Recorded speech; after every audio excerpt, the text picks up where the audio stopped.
السلام عليكم ورحمة الله وبركاته أصحاب تشرفت له maanta mawduuceena wuxuu ku saabsan yahay jimicsiga faa'iidooyinka jirka uu leeyahay la soco casharka ilaa iyo dhammaadkiisa fadlan haday tahay markii kugu horeysay subscribe saar calaamada gambalelka furo si muuqaal kasta isla marka aan soo gelino kuu soo gaadho mahadsantiin dhammaantiin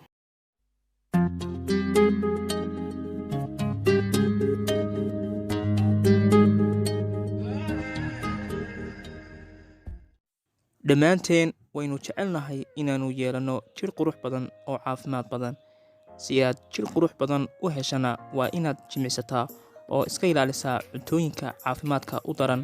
laakiin waxaa jira faa'iidooyin kale oo laga dhaxlo jimicsiga joogtada ah waxaana ka mid ah 1 iska caabinta xanuunada markaad leedahay rootiin jimicsi amba si joogto ah aad u jimicsatid waxaa kordhaya awooddaada iska caabineed ee dhinaca xanuunada duray iyo xanuuno la mid ah si fudud kugu dhici maayaan jimicsigu wuxuu kordhiyaa waxaa loo yaqaano immunoglobintu waa borotiin kor u qaada difaaca jidhka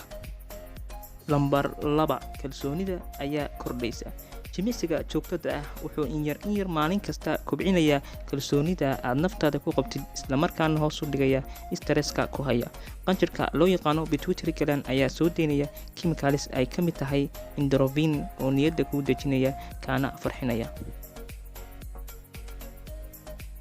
lambar 3 kor ayuu u qaadayaa enerjiga haddaad hawl yar amba mid badan aad leedahay maalintaada waxaad arki doontaa inaad si fudud uga bixi doontid adigoo ka daalin haddaad si joogto ah u jimicsatid